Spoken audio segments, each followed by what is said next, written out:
Oxon 3 Comunicación Natural. Toyota. Nuevo Espacio Elite. San Miguel. Coca-Cola. Universidad de Oviedo.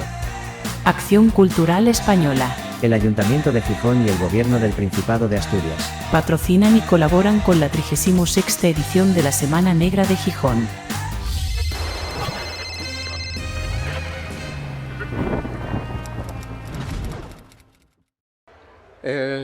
Buenas tardes a todas y a todos. Bernard, ¿ça va? Ça va très bien, merci. Bienvenido a un año más, ya habías estado a la Semana Negra. Y bueno, vamos a presentar una novela de Bernard Minier que se titula Lucía. Supongo que el título en francés es el mismo. Sí, sí. Bueno, sobre Bernard, que es un autor muy conocido en España, porque ya la mayor parte de las novelas que ha publicado, creo que has publicado unas 11 novelas. Sí, la mitad están traducidas. Y la mayoría están traducidas o en vías de traducción. Las primeras se publicaron en Roca Editorial, si no recuerdo. Sí. Y las últimas, las 5 últimas, incluida esta que vamos a presentar, en Salamandra. Bueno, es uno de los autores de referencia de la novela negra francesa en la actualidad, y eso es mucho decir, porque Francia es un país muy importante en cuanto a publicación de este género. De allí viene un poco el nombre con el que este género se consolidó históricamente. Y bueno, de Bernard, antes de hablar de la novela que nos ocupa, antes escribiste una serie literaria de 8 novelas con el comandante Martin Salvez. Yo creo que está cerrada, ¿no?, esa serie literaria. No, en absoluto. No. En Francia hemos llegado, en España quiero decir, hemos llegado por traducciones hasta Hermanas, que se publicó el año pasado en Salamandra, me parece, pero en Francia hay 3 títulos más, La Vallée, La Chasse y Un œil dans la nuit, que se van a traducir, supongo, en España, pero sí, ya están publicadas en Francia. Y no, voy a seguir con Martín, todavía no lo he matado aún. Bueno, es una serie, pues eso, como veis, muy longeva y con 8 entregas ya y las que vengan. Y aquí vamos a hablar de un nuevo personaje. No sé si será el comienzo de una nueva serie literaria, tiene toda la pinta. Y en este caso pues se trata de la novela Lucía. Lucía es el nombre de la protagonista, de la que ahora hablaremos un poco. Lucía es un thriller pues lleno de peripecia, de acción, de tensión. Hay asesinatos en serie, hay todo tipo de conflictos y situaciones, hay una multiplicidad de escenarios, etcétera. Hay muchos puntos de giro, a veces muy inesperados, pero para mí lo más peculiar y lo que de momento está llamando más la atención es que el principal escenario en el que se sitúa esta novela, Lucía, es la ciudad de Salamanca, una pequeña ciudad de provincias, o bueno, de tamaño medio, situada en el oeste de la península. Y bueno, a mí me llama sobre todo la atención porque es la ciudad en la que yo llevo viviendo ya más de 40 años, y además no solo se sitúa en Salamanca, sino en el entorno de la Universidad de Salamanca, en la que yo doy clases como profesor de universidad. Por lo tanto, pues cuando oí hablar de la novela, que me hablaron de ella antes de que la publicaras en España, precisamente el profesor que de alguna manera inspira al protagonista de la novela. Ya veo quién es, sí. Fabián Caparrós. Exacto. Del que soy vecino y colega. Sí. Entonces, bueno, la primera pregunta es obligada. ¿Por qué este escenario de Salamanca para situar este thriller?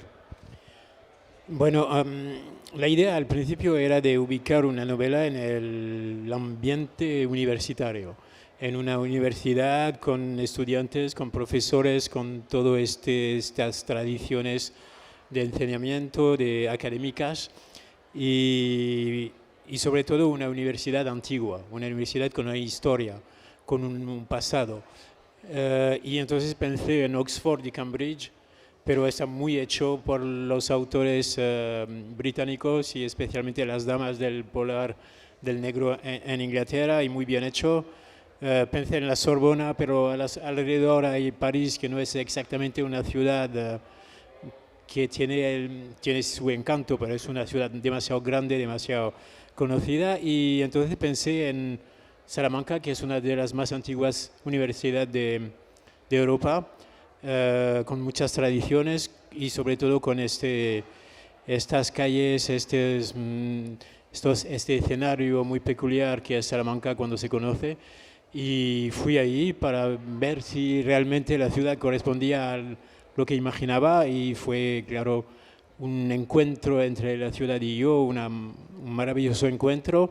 Encontré el profesor Eduardo Fabián Caparrós, que es un poco solo el modelo de Salomón Borges, uno de los personajes importantes de la novela, y sus estudiantes, que son todos doctorando, estudiantes de criminología, que se encuentran en la Facultad de Derecho de la Universidad de Salamanca. Visité sus despachos, que encima están en los sótanos de la facultad, es decir, hay un ambiente un poco como en El silencio de los corderos, algo así misterioso por la noche. Y me enseñaron muchas cosas, y bueno, entonces pensé, sí, se va a pasar aquí es el escenario perfecto para mi novela. Hay estos estudiantes que salen por la noche, los bares de Salamanca, cada persona que lo conoce están llenos de estudiantes, es una ciudad que vive. Y también lo que me llamó la atención, lo muy interesante para mí, es que por un lado hay el casco antiguo, donde no puedes hacer dos pasos sin tropezarte con un monumento, donde cada vez que levantas la mirada hay una torre, una iglesia, un campanil, pero si haces 1,5 kilómetros andando, te encuentras con la versión contemporánea, moderna de Salamanca, que es la Facultad de Derecho, la Facultad de Ciencia, donde se hacen muchas búsquedas, donde hay algo muy... y este va y viene constante entre una historia remota y clásica y de España, que está presente especialmente en la Plaza Mayor, donde hay todos estos retratos de Pizarro, de Cortés, de los reyes católicos, etc. Y este va y viene entre esta historia y esta modernidad que encarna la universidad me ha parecido muy interesante. Muy bien, y está muy bien captada en la novela, es verdad, ese dualismo que hay en la ciudad y en la propia universidad, ¿no? La antigüedad es representada por el edificio histórico de la universidad, pero luego el nuevo campus, que se llama el Campus Unamuno, donde está la Facultad de Derecho, la biblioteca de Francisco de Vitoria, que también aparece en la novela, tiene un lugar importante. Y de hecho encontré, perdón por interrumpir, pero encontré la directora de esta biblioteca Francisco de Vitoria, y nos enseñó en los sótanos de la facultad de un lugar un poco especial, donde solo pueden entrar los terceros grados y los profesores, donde hay libros muy cuidados, muy reservados para ciertas personas, y realmente esto hace parte de la historia, como se verá al leerla. Sí, tengo muchas anécdotas. Por ejemplo, cuando visité los despachos de los estudiantes doctorando de criminología, vi que los cuartos eran pequeños, y quería instalar, como se sabe, una tienda de campaña, porque hay un personaje que es un estudiante, es agorafóbico se dice así, y entonces ha instalado una tienda de campaña dentro de la universidad para colocar sus aparatos, sus ordenadores y todo. Entonces les dije a los estudiantes, muy bien todo, pero los despachos son demasiado pequeños. Y me preguntaron, ¿pero por qué? Porque necesito un cuarto más grande. Entonces fuimos en busca de un cuarto más grande y un estudiante se acordó que había un laboratorio de criminología que nadie utiliza y fuimos a recoger la llave, entremos en el cuarto y he descubierto póster de Ted Bundy, de Jeffrey Dahmer en las paredes, un maniquí, es que he pensado, aquí es, y además estaba solo iluminado por neones, quiero decir, no había ventana. Entonces pensé, aquí es el lugar perfecto y muchas cosas así. Muy bien, o sea que de alguna manera la novela, por lo menos en cuanto al lugar, al escenario, nace un poco de la realidad, ¿no? de la ciudad. De hecho, mucho, sí. Muy bien. Sí, además en Salamanca ya lo verías, este aspecto del espacio y de los subterráneos y de los sótanos está también muy presente en la Salamanca antigua, ¿no? Que hablarían de la famosa leyenda de la cueva de Salamanca. O sea, hay un mundo oculto debajo de lo que es la ciudad oficial, la ciudad visible. Sí, sí, lo oculto es siempre muy interesante, más que lo que se ve. El misterio y al final como decía, el miedo nace de lo que no se ve más que de lo que se ve. Es siempre lo que digo. Lo más inquietante, lo más interesante es lo que no se ve. Además de lo que es el escenario en sí, de esos lugares de la ciudad, es muy importante el ambiente en esta novela. Esa ambientación un tanto tenebrosa, que forma parte de la ciudad, pero bueno, que tú has sabido poner al servicio de la trama y de este thriller tan tenso, ¿no? Pero bueno, para que veáis un poco la importancia que tiene el espacio, no me gusta hablar de escenario, el espacio, pues en las guardas de la novela, al comienzo, aparece el plano de la ciudad de Salamanca, efectivamente con la parte antigua y también con esta parte moderna donde está el campus nuevo, ¿no? Bueno, hay otros lugares, no vamos a hablar de ellos, está también la ciudad de Segovia, bueno, y hay un recorrido, está Madrid, los alrededores, el Alto Aragón también. El Alto Aragón, sí. etcétera. Pero aparte del escenario, aparte del espacio, de los lugares, hay un elemento muy importante en esta novela que está presente ya desde el título, que es la protagonista, que es Lucía, así se llama, es una teniente de la Guardia Civil, de la UCO, Unidad Central Operativa. Se supone que son los que investigan, bueno, los delitos especiales o especialmente sangrientos, trabajan para la policía, forma parte de la policía judicial. La Guardia Civil, sí, policía judicial de la Guardia Civil. Y bueno, este personaje de Lucía es una mujer muy peculiar, bueno, se llama Lucía Guerrero, ya el apellido nos dice un poco, nos muestra un poco su carácter luchador, es una guardia civil que no siempre respeta las reglas, tiene su manera peculiar de trabajar, a veces se deja llevar un poco por la violencia, vamos a decirlo así, y bueno, es un personaje fundamental, ya nos decías antes que seguramente tenga mucho recorrido en tu literatura y hagas más novelas sobre ella, pero bueno, háblanos de este personaje, de Lucía, cómo surge, cuál es la motivación, el nombre del personaje que da título a la novela, ¿tiene algún simbolismo? Pues el nombre, si le da el título a la novela, es obviamente porque sí, inicia una nueva serie, ya lo pensaba desde la primera novela, porque hay muchos motivos para por qué un autor francés ubica una novela en España, por qué un autor francés elige un personaje español. Bueno, hay varios motivos. El primero, mi madre nació en España. Mi madre nació en Alto Aragón, en el Piedemonte pirenaico. Se fue a Francia a los 8 años de edad. Y yo mismo he descubierto la región de mi madre adolescente.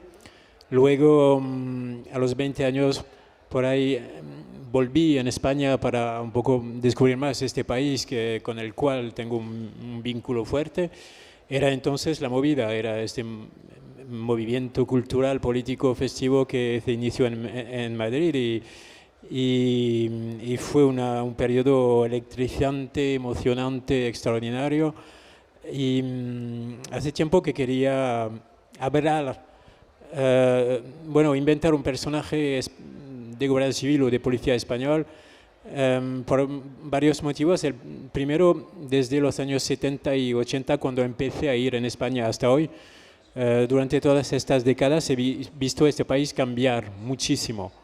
He visto el país español hoy totalmente diferente del que conocí al principio. Y quería compartir esto con mis lectores franceses, porque tal vez se sabe muy bien que todos estamos llenos de estereotipos, de clichés, cuando se trata de otro país, de otro pueblo. Y la primera misión de la literatura, incluso negra, es de hacer la guerra a los clichés, a los estereotipos, es demostrar que la realidad es compleja. Milan Kundera mismo dijo, el espíritu de la novela es el espíritu de complejidad. Es decir, que cuando se abre un periódico que sea de derecha o de izquierda, que sea francés, español, alemán, etc., siempre se encuentran los mismos artículos, los mismos temas, más o menos el mismo vocabulario. Esto es el espíritu del tiempo, pero no es el espíritu de la novela.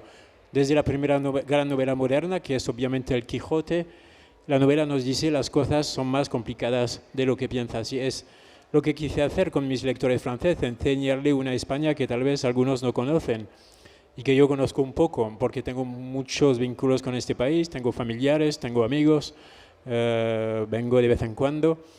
Y entonces imaginé este personaje de Lucia, que claramente tiene un modelo real, pero siempre hay que ir más allá del modelo real. Y también lo que me gustaba con este personaje, como lo has dicho, tengo un personaje recurrente, un personaje fetiche, que es Martin Servat, que es un policía francés un poco más joven que yo, pero no tanto, que tiene un punto de vista sobre el siglo XXI, sobre la vida, que es el de un hombre nacido en los años 60, y quería cambiar un poco el punto de vista sobre el mundo de hoy, con una mujer en vez de un hombre, una investigadora más joven, española en vez de francés, y esto cambia totalmente la forma de considerar la sociedad, en este caso la sociedad española, pero que tiene muchos puntos comunes con la sociedad francesa. Los mismos peligros se enfrentan, las mismas dificultades en los dos lados de los Pirineos. Esto al final es un espejo también que presento a mis lectores franceses hablando de esta España. Y bueno, has hablado de romper clichés, mostrar otra España, una España más real y actual a un público francés. ¿Cómo se recibió esta novela en Francia? ¿Cómo se ha leído? Pues al principio temía que tengo muchos lectores en Francia que son enamorados, para decirlo así, de Martin Servat. Es que decir Martin Servat se ha convertido para ellos en un personaje tan incontornable que siempre en cada festival donde voy me preguntan, en la próxima estará Martín. Me hablan de él como si era un personaje, una persona real, no un personaje de papel. Es una cosa extraordinaria, es una recompensa inmensa para un autor cuando un personaje sale de los libros para vivir entre los lectores. Pero entonces estaba inquieto, preocupado, pensaba, ¿les va a interesar una novela ubicada en España con una agente de la Guardia Civil? ¿O van a encontrar esto un poco, a pesar de que los autores españoles de novela negra, que son muchos y muy talentosos, obviamente, tienen bastante éxito en Francia? Algunos, como Víctor Elarbor, por ejemplo, otros tienen mucho éxito, pero muchos son traducidos y conocidos. A pesar de esto me preocupaba, y al final la recepción fue muy buena, fue muy entusiasta, funcionó muy bien, motivo por el cual estoy ahora mismo trabajando con una nueva novela donde aparecerá Lucia, esta vez ubicada en Galicia, en Cuenca también y en Madrid, porque también la suerte que tengo con Lucia, que no existe con Martin Servat. Martin Servat, la policía judicial en Francia funciona de otro modo. Es decir, que Martin Servat es un policía judicial del suroeste de Francia. Investiga en los Pirineos, alrededor de Toulouse, pero un policía del suroeste de Francia no puede investigar, salvo si la investigación lo manda en el norte o en el este o en Bretaña de Francia, así que no puede viajar tanto. Con un agente de la UCO puedo mandarla donde quiero y eso es una libertad que no tengo con el otro. Muy bien.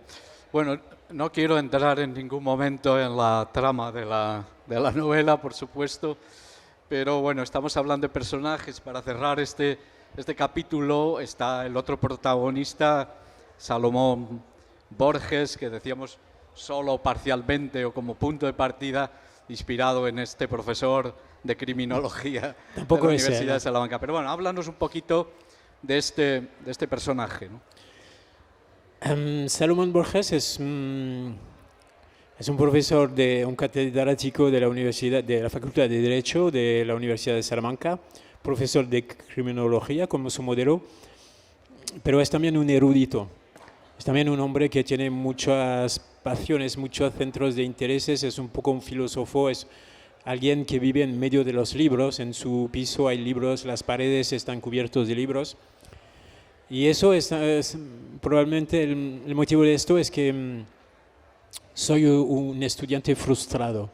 Dejé la universidad muy temprano, soy más autodidacta y lo he dicho muchas veces, la verdadera erudición, que no es el barniz con el que algunos se adornan, quiero decir, la verdadera erudición me fascina. Y entonces cada vez que puedo introduzco un personaje así, que es un pozo de ciencia, que sabe mucho, y porque también me permite compartir mis propias pasiones, que son la pintura, que son la música de Mahler, que son entonces la música clásica, que son la literatura. Me permite a través de mis historias de ir un poco más allá de la historia, de contar cosas, compartir cosas con mis lectores, y sé que son muy agradecidos por eso. Y Salomón Borges me lo permite también, porque sí, tiene una visión que es muy distinta a la de Lucia. Lucia es una mujer de acción, es una mujer rebelde, dura, pero creo entrañable muy también. Pero en la acción es el contrario de Martín Servás, que es más un hombre de reflexión, mi otro personaje. Y entonces Salomón Borges es un poco hace el balance, es más pensativo, es más filósofo, se convierte un poco en una forma de mentor, para decirlo así. Y me permite, a través de este personaje ubicado en Salamanca, porque Lucia viene de Madrid, está mandada en Salamanca, pero no es su ciudad. Salomón Borges vive en Salamanca, es de Salamanca. Me permite hablar de la historia de Salamanca, de la cultura salmantina, de todo lo que este personaje. Y es un personaje que me ha encantado crear y jugar con él, porque sí, es esta clase de personaje que te permite decir muchas cosas y transmitir muchas cosas. Pues está muy bien eso de que la novela sea un poco un homenaje a la universidad, a la erudición en el sentido bueno y potente de la palabra, porque tú no quisiste hacer estudios universitarios. No sé, ya escribía un poco por mi lado y empecé medicina, pero no me gustó tanto. Era más para complacer a mis padres, y en esta época estaba bastante rebelde, estaba más interesado en la vida, y al final dejé la universidad muy temprano para ir en España. Pasé casi un año en España, tenía 20 y picos años, pasé casi un año en España. Es lo que llamo mi plan Kerouac, es decir, sexo, droga y rock and roll, más o menos. Sí. Y era la movida, así que era muy fácil todo. Incluso me acuerdo que había una amiga, estaba en un grupo de amigos, tenía grupos de amigos por ahí en España, incluso en Alto Aragón y en otras partes, y había una amiga que, para decir cómo el periodo era libre, había mucha libertad, había una amiga que de vez en cuando nos traía porro de la casa de los profesores donde estaba babysitter. Eso da una imagen de esta época que era bastante peculiar. Sí. Bueno, tú sí fuiste a una universidad que es la universidad de la vida, ¿no? Exacto, sí, completo. Sí, pero nunca dejé de leer, de aprender, Yo considero que la vida consiste en aprender y que no hay que dejar nunca de aprender cosas nuevas. Y este oficio que es el mío, este oficio de escritor, de autor, me permite esto de ir a encontrar gente, de aprender de ellos. Cuando fui en Salamanca aprendí muchas cosas sobre la historia de España, la historia de esta ciudad, sobre criminología también.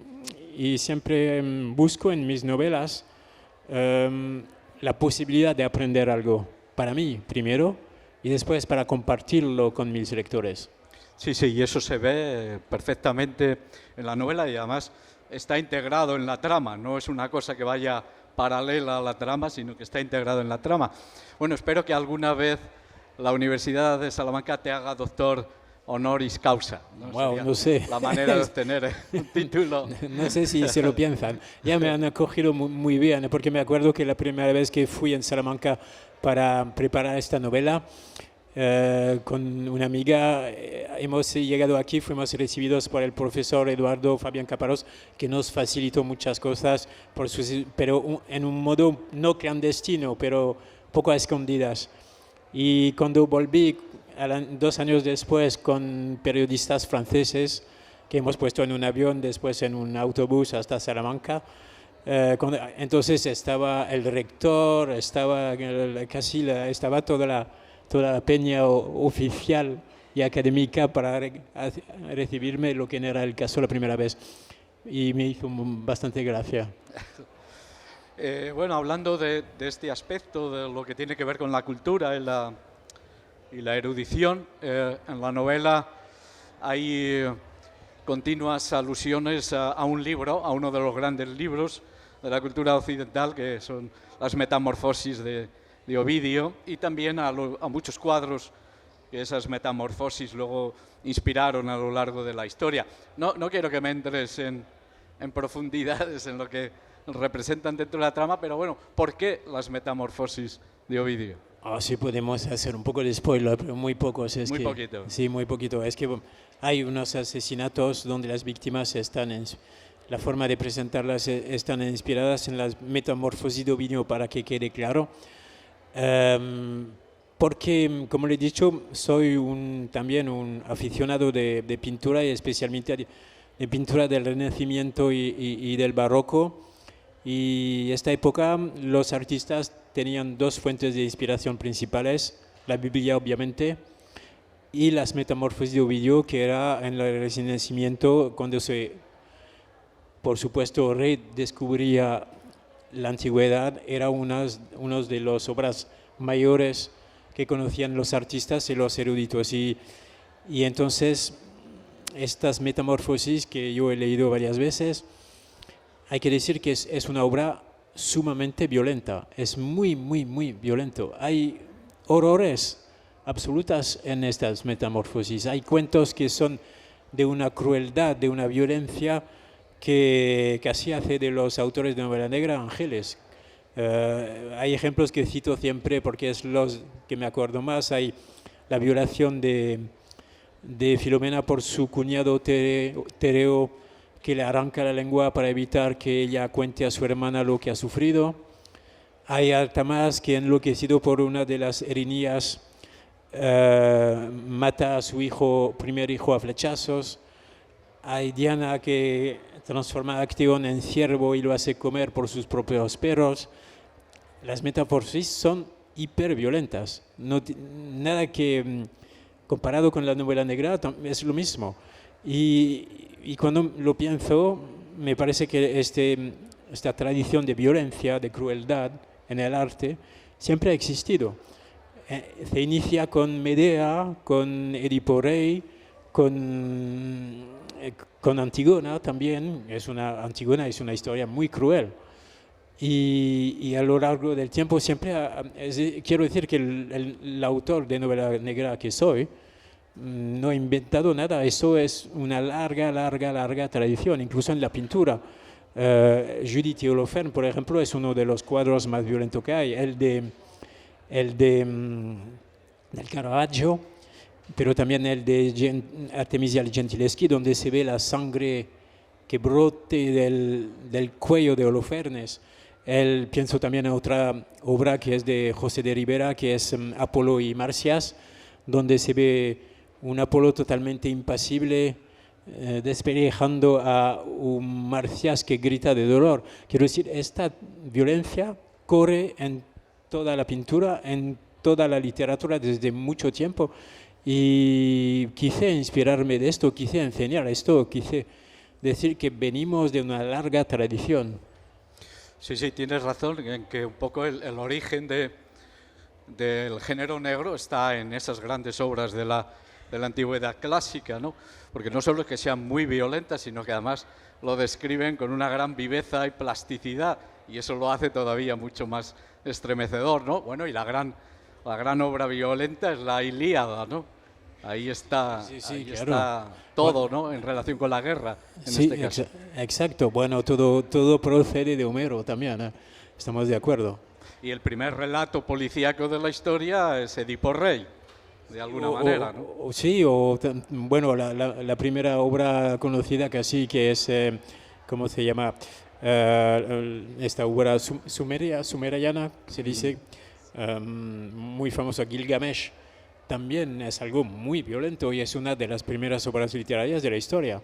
Quiero decir, esta violencia existe desde las primeras obras hasta hoy. Sí, sí. Bueno, ya que nos hemos puesto estupendos, en la novela es muy importante, algo que ya al principio ya aludías un poco tú, ¿no? Cuando hablábamos de la atmósfera que tiene la novela, de esas dobleces, de esos recovecos, de ese mundo subterráneo, ¿no? Bueno, tu novela es, yo creo que lo planteas de alguna manera así, es una indagación, ¿no? En lo oscuro, en el mal, ¿no? ¿Es así? No sé, sí, puede ser.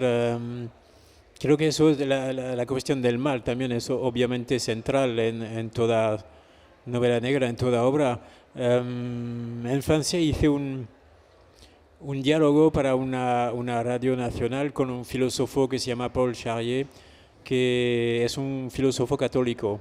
Y hicimos un cambio, un encuentro sobre la cuestión del mal, porque Paul había escrito un ensayo filosófico que se llamaba La enigma del mal, y se planteaba por qué, si Dios existe, un Dios omnipotente, un Dios que sabe todo, por qué, si Dios existe, existe el mal en el mundo. Y yo le contesté, pero incluso si no se cree en Dios, incluso si se quita Dios de la cuestión, la cuestión permanece, ¿por qué el mal? ¿Por qué está el mal en la creación? ¿A qué sirve? Y claramente es una cuestión a la cual no tengo respuesta. Sí, bueno, la respuesta son tus novelas, supongo, ¿no? Bueno, que eso no son realmente una... Eso es un epifenómeno, eso es el lado positivo de la existencia del mal, las novelas negras, la literatura, todo esto, pero la cuestión es central, por supuesto, y cada día más. Bueno, ya nos quedan cerca de 6 minutos. No sé si alguien del público que nos acompaña quiere hacerle alguna pregunta, plantearle algo a Bernard Minier, aprovechando que está aquí con nosotros. Serán todos tímidos. No, alguien seguramente tiene una pregunta, pero no se atreve a preguntarla. Se necesita un voluntario, después los otros siguen. Bueno, de todas formas, yo te quería reservar los últimos minutos a ti.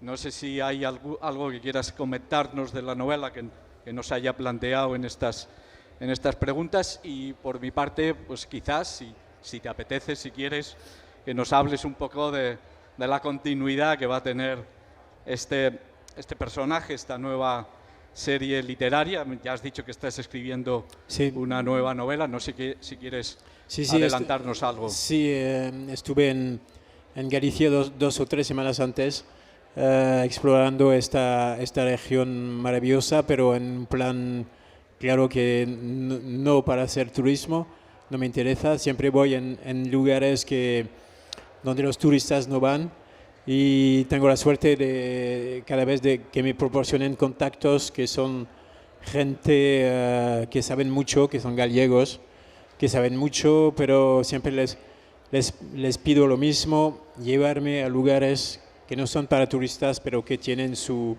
encanto, su lado oscuro, también sus secretos. Y entonces aprendí mucho de Galicia, de tradiciones gallegas a estar allí. También fui en Cuenca porque mi próxima novela con Lucía también se va a pasar en Cuenca, en medio de las casas colgadas, que son una maravilla absoluta. Y se va a hablar un poco de arte contemporáneo. En esta se habla de arte del Renacimiento, del barroco. En la próxima con Lucía se hablará más de arte contemporáneo y resulta que en Cuenca, esta pequeña ciudad, hay 2 museos de arte contemporáneo que son remarcables. Por ejemplo, el Museo de Arte Contemporáneo Central, donde está la obra de Zobel, donde está expuesta entre otras la obra de Zobel. Y bueno, hago siempre lo mismo. Cuando voy en un lugar intento descubrir la parte oscura, la parte secreta, la parte que los turistas no conocen. Cuando fui en Hong Kong, lo he hablado esta mañana también con unos periodistas. Cuando fui a Hong Kong para una novela que no está traducida, que se llama M, que habla de inteligencia artificial, de una mujer que forma una inteligencia artificial que dialoga con ella, que se llama Deus. Resulta que la he escrito 5 años antes y cuando se ve hoy ChatGPT, mis lectores que la han leído me dicen, pero ChatGPT es Deus, es lo mismo. Y fue en Hong Kong y hice lo que hago siempre, explorar, descubrir. Y me acuerdo que cuando leí este maravilloso autor que Michael Conley, que sabe mucho de Los Ángeles, que más sabe mucho del LAPD, Los Angeles Police Department, y que habla de esta ciudad como habla alguien que vive en esta ciudad, que la conoce muy bien, pero ha escrito una novela que se llama Los 9 dragones, ubicada en Hong Kong. Y cuando leí la novela de Michael Conley, esta novela me decepcionó porque se notaba que Michael Conley no sabía por primera vez de qué estaba hablando. Quiere decir, no conocía Hong Kong como yo lo conocí al visitarlo, porque se pasa en el Peak, se pasa en Chungking Mansion, se pasa en lugares para turistas, más o menos. Cuando yo al ir en Hong Kong fui en todos los lugares donde no van los turistas, es decir, al final de las líneas de metro, en los nuevos territorios, donde no hay un occidental, solo hay chinos, en boutique clubs que son de 18 pisos, en salón de masajes donde hay cangrejos que pasan por el suelo, en mercados donde el mercado de Locartura, me acuerdo que era una cosa absolutamente horrible. Quiero decir, lo que busco cuando viajo así es realmente el alma, la esencia, y sobre todo no el aspecto turístico. El aspecto turístico no me interesa. Muy bien. Bueno, es interesante además para concluir un poco ya esta charla, ese aspecto, ¿no? Esta novela y, bueno, y las que vengan después tienen para nosotros un atractivo doble, aparte de leer una buena novela negra, un buen thriller. Es interesante esa mirada extranjera, esa mirada ajena sobre la España actual, pero también un poco sobre toda la carga histórica y de tradiciones que tiene España, ¿no? A veces tiene que venir alguien de fuera para ver eso como si lo viera por primera vez. No sé, es un reto. Hay muchísimos autores de novela negra, es obvio, remarcables, y sobre todo aquí en este lugar, es obvio lo que voy a decir, pero hay muchísimos autores talentosos de novela negra en España, así que venir yo, un francés, a escribir una novela negra más ubicada en España era un poco un reto. Lo que intenté hacer es, no, al contrario del Da Vinci Code, por ejemplo, no una novela que se pasa en España escrita por un francés, sino que se pueda considerar un poco como una novela negra española más. Es lo que intenté hacer. No sé si lo he conseguido, pero eso era la intención. Muy bien, yo creo que sí lo has conseguido. En todo caso, la última palabra la tenéis vosotros y vosotras. Os invito a que os adentréis en esta novela, en Lucía, que tiene un título, pues eso, muy sugerente, muy que nos habla de esa luz que arrojas sobre esas tinieblas, ¿no? Absoluto. Muy bien, Absolutamente. gracias Bernard, bienvenido. Gracias. Y nada, hasta luego, hasta otra ocasión. Oxon 3 Comunicación Natural. Toyota. Nuevo espacio Elite. San Miguel. Coca-Cola. Universidad de Oviedo. Acción Cultural Española. El Ayuntamiento de Gijón y el Gobierno del Principado de Asturias. Patrocinan y colaboran con la 36ª edición de la Semana Negra de Gijón.